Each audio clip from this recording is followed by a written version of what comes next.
पुराने समय की बात है जब भगवान बुद्ध अपने कई शिष्यों के साथ बोध गया में निवास किया करते थे। उनके आश्रम में बहुत से शिष्य थे जिन्हें वह शिक्षा दिया करते थे। एक दिन उनके आश्रम में सर्वदानंद नाम का एक व्यक्ति आया।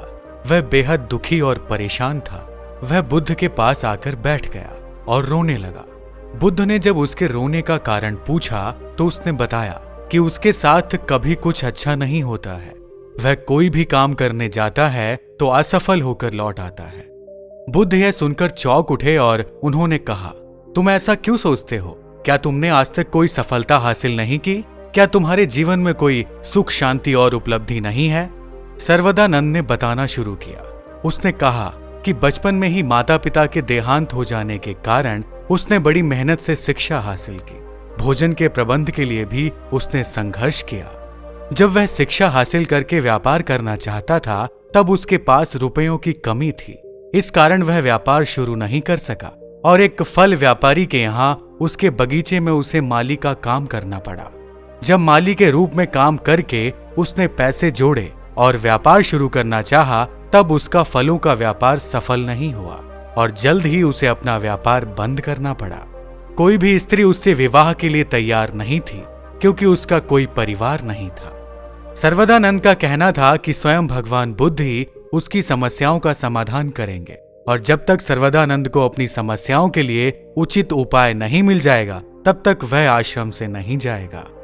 सर्वदानंद ने इतनी सारी समस्याएं गिना दी थी कि भगवान बुद्ध स्वयं चिंता में पड़ गए। लेकिन साथ ही साथ भगवान बुद्ध यह समझ रहे थे कि यह व्यक्ति एक नकारात्मक सोच के साथ जी रहा है। इस कारण जब भी कुछ गलत या खराब होता है तो यह अत्यधिक दुखी हो जाता है। बुद्ध ने उसे समझाने का प्रयास किया कि यदि सकारात्मक सोचा जाए तो सब कुछ अच्छा हो सकता है। लेकिन सर्वदानंद इस बात को मानने को तैयार नहीं था। जब भी बुद्ध उससे कोई बात कहते तो वह उसमें नकारात्मकता को ढूंढ ही लेता था। बुद्ध अब समझ चुके थे कि सर्वदानंद इतनी आसानी से सकारात्मकता को नहीं अपनाने वाला है। बुद्ध ने उसे समझाना शुरू किया। उन्होंने कहा, तुम अभी भी अपने भूतकाल में जी रहे हो। उदाहरण के लिए तुमने माता पिता के देहांत की बात की। माता पिता का देहांत तो किसी भी बच्चे के लिए ठीक नहीं होता है। तुम यह क्यों नहीं सोचते कि तुम कितने शक्तिशाली हो? इतने कष्टों के बाद भी तुमने अपनी शिक्षा पूरी की। तुम्हारी आयु के अन्य बालक कोई काम नहीं करते थे, लेकिन तुमने काम किया और स्वयं अपने भोजन का प्रबंध किया। इतनी बातें सुनकर सर्वदानंद को थोड़ी राहत महसूस हुई और वह अच्छा महसूस करने लगा। बुद्ध ने कहा, तुम्हारे कहे अनुसार तुम व्यापार शुरू करना चाहते थे, लेकिन तुम्हें माली बनना पड़ा। लेकिन यह सोचो कि फल के बगीचे में रहकर तुमने बेहतरीन तरीके से फल उगाना भी तो सीख लिया। अब यह अनुभव तुम्हारे व्यापार को बेहतर बनाएगा। और रही बात विवाह की, तो जब तुम सफल हो जाओगे और परिवार की जिम्मेदारी उठाने के लिए तैयार हो जाओगे तो तुम्हारा अवश्य विवाह होगा। इसी प्रकार सर्वदानंद की सारी समस्याओं का उत्तर बुद्ध ने अपने सकारात्मक विचारों से दिया। उन्होंने कहा, जो घटनाएं हो चुकी हैं हम उन्हें लेकर अपने आने वाले जीवन में चलते हैं और हमेशा स्वयं को दुखी कर लेते हैं। जिन घटनाओं पर हमारा कोई वश नहीं, हम उनके बारे में सोच सोचकर स्वयं का नुकसान कर लेते हैं। जो हो चुका है उसे वहीं छोड़ देना बेहतर होता है। कई बार हमारे साथ जो बुरी घटनाएं होती हैं उसमें हमारी भलाई छुपी होती है, लेकिन समय रहते हमें समझ में नहीं आता है और हम अपने नुकसान के लिए ईश्वर को दोषी मानने लगते हैं। हमारे आसपास एक ऊर्जा होती है। यदि हम नकारात्मक सोचते हैं तो ऊर्जा नकारात्मक घटनाओं की ओर हमारा ध्यान आकर्षित करती है। लेकिन यदि सकारात्मक सोच आ जाए तो हमारा ध्यान सकारात्मक घटनाओं की ओर बढ़ता है और ये सभी घटनाएं भी सकारात्मक प्रतीत होती हैं। हमारी सोच ही हमारी छवि बनाती है। नकारात्मक सोचने वाला हमेशा दुखी रहता है और उसके साथ अच्छा होने की संभावनाएं भी कम होती हैं। वहीं सकारात्मक सोचने वाला मनुष्य हर परिस्थिति को आसानी से समझ पाता है और जीवन में खुश रहता है। इस धरती पर कोई ऐसा व्यक्ति नहीं है जिसने दुख न देखा हो। दुख और परेशानी तो जीवन का एक भाग ही होते हैं।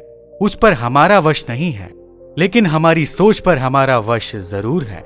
जीवन हमें दो विकल्प देता है, या तो हम पूर्व घटनाओं को लेकर सोचते रहें और अपने मन को दुखी करें, या फिर दुख भरी घटनाओं से सीख लेकर आगे बढ़ें और अपने अनुभव को बढ़ाने का प्रयास करें। घटनाएं तो हमारे वश में नहीं है, लेकिन उस पर क्या प्रतिक्रिया करनी है वह हमारे वश में अवश्य होती है। आकर्षण का नियम भी यही कहता है कि सदैव सकारात्मक सोचें और खुश रहें। दुखी होकर मनुष्य अपनी आयु घटा लेता है, जबकि सकारात्मक मनुष्य लंबे समय तक स्वस्थ और जीवित रहते हैं। सकारात्मकता खुशियों की पहली सीढ़ी होती है। इस प्रकार भगवान बुद्ध का उपदेश सुनकर सर्वदानंद के जीवन में बदलाव आया।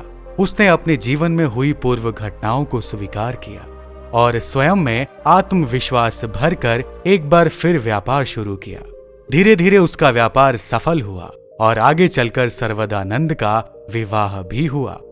ऐसा नहीं कि व्यापार में सफल हो जाने और विवाह के पश्चात सर्वदानंद के जीवन में दुख की कोई घड़ी नहीं आई, लेकिन दुख की घड़ी में उसने हमेशा बुद्ध की किसी बात को अपने साथ रखा और सकारात्मक सोच के साथ आगे बढ़ा। जीवन में खुश रहने का सबसे बड़ा मार्ग स्वयं को सकारात्मक बनाना है। कई बार यह उन मनुष्यों के लिए काफी मुश्किल होता है जो लंबे समय तक नकारात्मक भाव से गुजरे होते हैं। स्वयं की सोच पर काबू करके और ध्यान करके आसानी से सकारात्मक होकर खुशियों वाला जीवन जिया जा सकता है। दोस्तों, आज की कहानी में फिलहाल इतना ही। आशा है कि इस कहानी से आपने काफी कुछ सीखा होगा और उसे अपने व्यक्तिगत जीवन में भी अपनाएंगे। दोस्तों, अगर आप चैनल पर नए हैं तो हमारे चैनल को सब्सक्राइब कीजिए और इस वीडियो को शेयर भी कीजिए। मिलते हैं एक और ऐसी ही नई कहानी के साथ। तब तक के लिए आपका बहुत बहुत धन्यवाद।